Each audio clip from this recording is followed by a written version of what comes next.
Alex Ila says Ketimsnali, isang laban ng tapang, tiwala at pusong Pilipino.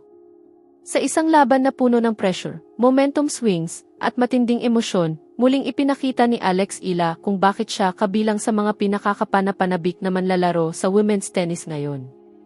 Tinalo ng Filipina tennis star si Ketimsnali ng United States, 6-3, 5-7, 6-4, sa round of 32 ng Canadian Open sa Toronto. Sa loob ng 2 oras at 39 minuto, hindi lamang simpleng ang kinailangang harapin ni Ila. Kinailangan din niyang lampasan ang pisikal na problema sa kanyang kanang paa o ankle, pati na rin ang pressure ng isang laban na ilang beses nang muntik mawala sa kanyang mga kamay. Sa huli, muling lumitaw ang tunay na karakter ni Ila, ang kakayahang manatiling kalmado sa gitna ng kaguluhan, ang tapang na ipagpatuloy ang laban kahit may nararamdamang sakit, at ang maturity na kilalanin ang galing ng kanyang kalaban pagkatapos ng isang napakahirap na panalo. Mabagal ang simula ni Ila. Hindi naging perpekto ang simula ng laban para kay Alex Ila. Nakalamang si Ketimsnali ng 3-1 sa opening set, at sa mga unang game ay makikita kung gaano kakomportable ang American player sa kanyang kakaibang style of play. Hindi lamang lakas ng palo ang sandata ni Mnali. Mayroon siyang mahusay na variety, mabilis na pagbabago ng ritmo, solidong net play, at kakayahang guluhin ang timing ng kanyang kalaban. Hindi siya palaging nakikipagpalitan ng malalakas na ground strokes. Minsan ay gumagamit siya ng slice, minsan ay pumupunta sa net, at minsan naman ay pinapabagal ang rally upang piliting magkamali ang kanyang kalaban. Dahil dito, kinailangan ni Ila na maging matyaga. Hindi siya maaaring basta sumabay sa bawat pagbabago ng laro ni Mnali. Kailangan niyang maghintay ng tamang pagkakataon bago umatake. Unti-unting nakita ni Ila ang puwang sa laro ng kanyang kalaban.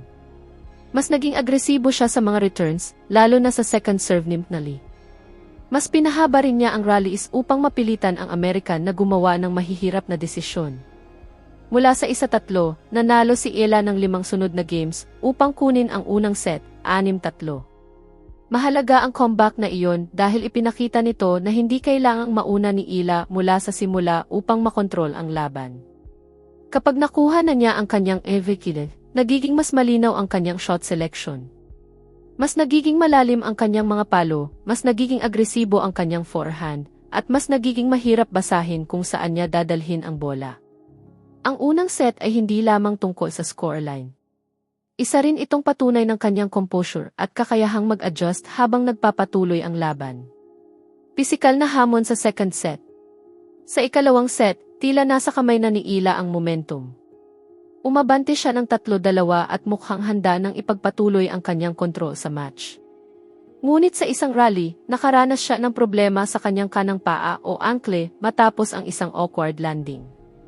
Kinailangan niyang tumawag ng medical timeout upang ma-check at ma-tape ang kanyang paa bago ipagpatuloy ang laban. Sa tennis, napakahalaga ng footwork. Ang bawat point ay nangangailangan ng mabilis na paggalaw, bigla ang pagbabago ng direksyon, at tamang positioning bago tumama sa bola. Kahit maliit na discomfort sa ankle ay maaaring makaapekto sa serve, return, recovery steps, at kakayahang habulin ang mga bola sa magkabilang bahagi ng court. Pagbalik ni Ila sa laro, makikita ang pag-iingat sa kanyang movement. Hindi na siya kasing laya gumalaw tulad ng unang set. Ngunit sa kabila nito, pinili pa rin niyang ipagpatuloy ang laban. Samantala, sinamantala ni Mnali ang sitwasyon. Mas pinagalaw niya si Ila mula kaliwa pa kanan at sinubukan niyang pahabain ang rallies upang lalong subukin ang kondisyon ng Filipina. Nakuha ni Mnali ang 4-3 lead, ngunit nagawa pa ring makabawi ni Ila. Nag-hold siya ng serve upang maging 4-4 ang score. Pagkatapos, nakuha niya ang break at muling nanguna, 5-4. Sa puntong iyon, nagkaroon si Ila ng pagkakataong tapusin ang laban sa straight sets. Ang muntik ng pagtatapos. Sa score na 5-4, nagsilbi si Ila para sa match. Malaki ang pagkakataong tapusin niya ang laban, lalo na't hawak niya ang momentum matapos makuha ang break. Ngunit hindi naging madali ang service game.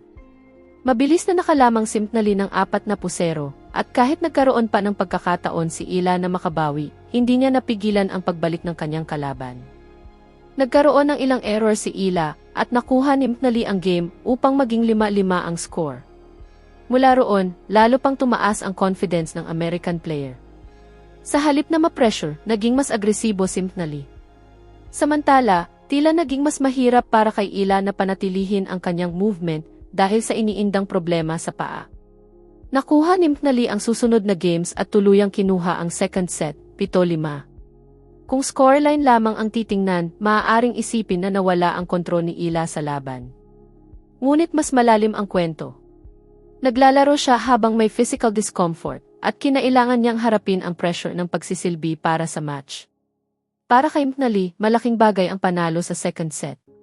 Nakuha niya ang momentum at ipinakita niyang hindi siya basta-basta susuko kahit na nahuli siya sa unang bahagi ng laban. Para naman kay Ila, kinailangan niyang kalimutan agad ang nangyari at maghanda para sa deciding set. Sa tennis, hindi laging mahalaga kung paano mo nawala ang isang set. Mas mahalaga kung paano ka babangon pagkatapos nito. Bumalik ang laban ni Ila. Sa opening game ng deciding set, agad na nakabawi si Ila. Nakuha niya ang break laban kay Mtnali at iyon ang naging mahalagang turning point ng laban. Sa halip na maapektuhan ang pagkawala ng second set, ipinakita ni Ila na kaya niyang mag-reset. Mas naging determinado ang kanyang movement, mas naging decisive ang kanyang mga palo, at mas malinaw ang kanyang plano sa bawat point. Mabilis siyang nakabuo ng kalamangan at umabante ng 2-0. Hindi pa rin sumuko si Mtnali at patuloy niyang hinanapan ng paraan na makabalik sa laban. Ngunit sa pagkakataong ito, mas naging matatag si Ila. Hindi siya nagmadali. Hindi rin siya basta-basta nag-overhit. Sa halip, naghintay siya ng tamang pagkakataon at pinilit si Mtnali na gumawa ng mahihirap na desisyon. Nang umabot sa 5-3 ang score, nakayanan ni Ila na hawakan ang kanyang serve sa isang napakahalagang game. Isang hakbang na lamang ang kailangan niya upang makuha ang panalo. Nag-hold si Mtnali at ginawang 5-4 ang score, ngunit hindi na hinayaan ni Ila na maulit ang nangyari sa second set. Sa final game, nanatiling kalmado ang Filipina. Hindi siya nagpadala sa pressure. Ilang errors mula kay Mtnali ang nagbigay sa kanya ng pagkakataong tapusin ang laban. Sa huli, nagtapos ang laban sa score na 6-3, 5-7, 6-4 pabor kay Ila. Hindi lamang power ang nagpanalo. May mga bahagi ng laban kung saan malinaw na mas malakas si Ila mula sa baseline. Ngunit hindi lamang ang kanyang power ang nagbigay sa kanya ng panalo. Ang pinakamalaking sandata ni Ila ay ang kanyang kakayahang mag-adjust. Sa unang set, natutunan niyang huwag basta sumabay sa variety ni Mtnali. Sa second set, kinailangan niyang pamahalaan ang kanyang movement dahil sa ankle issue. Sa third set, kinailangan niyang buuin muli ang kanyang confidence matapos mawala ang pagkakataong tapusin ang laban ng mas maaga. Sa bawat sitwasyon, hindi siya tuluyang nagpanik.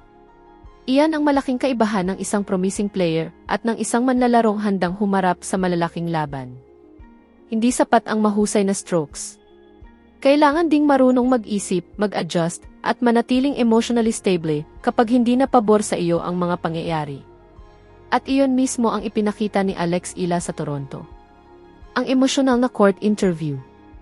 Pagkatapos ng laban, agad na tinanong si Ila tungkol sa naging hirap ng match at sa kanyang kondisyon. Simple ngunit napakamakahulugan ng kanyang sagot. Okay naman ako. I think I survived that one. Sobrang hirap ng match na ito. Sa Taglish, makikita kung gaano katapat ang kanyang emosyon. Hindi niya sinubukang gawing madali ang laban. Hindi niya itinago ang hirap na kanyang pinagdaanan. Alam niyang ilang beses na pwedeng mapunta kay Mtnali ang panalo. Maaari itong ihatid sa narration sa ganitong paraan. Para kay Alex, hindi ito basta ordinaryong panalo. Isa itong laban na kinailangan niyang pagdaanan point give point. May physical challenge, may pressure, at may pagkakataong muntik nang mawala sa kanya ang momentum. Kaya nang matapos ang match, hindi niya itinago ang kanyang emosyon. Alam niyang talagang nakaligtas siya sa isang napakahirap na laban. Hindi rin nakalimutan ni Ila na bigyan ng respeto si Mtnali. Gusto kong pasalamatan si Katie dahil napakaganda ng laban at naging great sport siya. Isa ito sa mga match na pwedeng mapunta kahit kanino. Sa tingin ko, nagdesisyon ang laban sa maliliit na detalye at kaunting swerte. Kaya bigyan natin siya ng credit dahil talagang napakaganda ng nilaro niya. Mahalaga ang bahaging iyon dahil ipinakita nito ang sportsmanship ni Ila. Sa isang laban na kinailangan niyang ipagpatuloy habang may problema sa paa, madali sanang ituon ang buong kwento sa kanyang sariling paghihirap. Ngunit pinili niyang kilalanin ang galing ni McNally at ang naging kontribusyon nito sa isang napakahusay na laban. Ang mensahe para sa Filipino fans. Pinakamadamdamin ang bahagi ng court interview nang pag-usapan ni Ila ang Filipino community sa Toronto. Sa buong laban, naging napakalakas ng suporta ng mga Pilipinong nanood sa stadium. Maririnig ang mga sigaw, palakpakan, at encouragement mula sa crowd. May mga bandila rin ng Pilipinas na makikita sa stands habang patuloy na tinatawag ng mga fans ang pangalan ni Alex. Para kay Ila, hindi lamang ito simpleng audience support. Naging malaking bahagi ito ng kanyang motivation habang hinaharap niya ang pressure at pisikal na hamon ng laban. Sa Taglish, maaari niyang mensahe ay ganito. Napakaganda talagang maglaro sa harap ninyo. Kapag naririnig ko ang suporta ninyo, mas lalo akong nagkakaroon ng motivation na bumalik at maglaro ulit. Sa mga nakaraang linggo, sobrang dami kong emotions. May mga panalo, may pressure, at may mga challenging moments, pero ginagawa ko ang lahat para maging professional at ipagpatuloy kung ano ang alam kong gawin. Ibinahagi rin ni Ila ang isang moment mula sa crowd na talagang tumatak sa kanya. May isang fan na nagsabing gusto nitong maging Filipino para sa gabing iyon. Para kay Ila, naging espesyal ang pahayag na iyon dahil naalala niya ang sarili niyang karanasan nang dumalo siya sa isang concert at nakaramdam ng malakas na connection sa kultura ng ibang tao. May nagsabi sa crowd na gusto niyang maging Filipino ngayong gabi at hindi ko iyon nakalimutan. Naalala ko tuloy noong pumunta ako sa isang concert at parang naging bahagi ako ng ibang culture para sa gabing iyon. Kaya napaka-special na may mga tao ring nakakaramdam ng ganoong connection sa Filipino community. Ipinakita ng moment na ito kung gaano kalaki ang epekto ng Filipino fans sa journey ni Ila. Hindi lamang siya naglalaro para sa ranking o para sa susunod na round. Sa bawat match, dala niya ang isang buong komunidad na patuloy na sumusuporta sa kanyang pangarap. Higit pa sa isang panalo. Ang panalo laban kay McNally ay nagdala kay Ila sa round of 16 na ng Canadian Open. Ngunit higit pa sa kanyang pag-abante, mahalagang tingnan kung paano niya nakuha ang panalong ito. Hindi ito perpektong performance. Nagkaroon siya ng pagkakataong tapusin ang laban sa second set, ngunit hindi niya ito naisara. Nakaranas din siya ng problema sa kanang paa at kinailangang sumailalim sa medical timeout. Gayunpaman, ang pinakamahalagang panalo ay hindi palaging iyong pinakamadali o pinakamalinis. Minsan, ang pinakamatinding victory ay iyong kailangan mong paghirapan sa bawat game, bawat rally at bawat emotional moment. Sa Toronto, pinatunayan ni Alex Ila na kaya niyang manalo kahit hindi pabor sa kanya ang lahat ng kondisyon. Kaya niyang bumawi matapos mawalan ng lead. Kaya niyang maglaro sa ilalim ng physical pressure. At higit sa lahat, kaya niyang manatiling grounded habang tinatanggap ang pagmamahal ng mga Filipino fans. Isang laban ang natapos, ngunit mas naging makabuluhan ang kwento ng kanyang Canadian Open campaign. Sa bawat sigaw ng kay Alex, mula sa Filipino crowd, malinaw ang mensahe, hindi nag-iisa si Alex Ila sa kanyang laban. Kasama niya ang buong Pilipinas, hanggang sa susunod na point, susunod na set, at susunod na malaking hamon.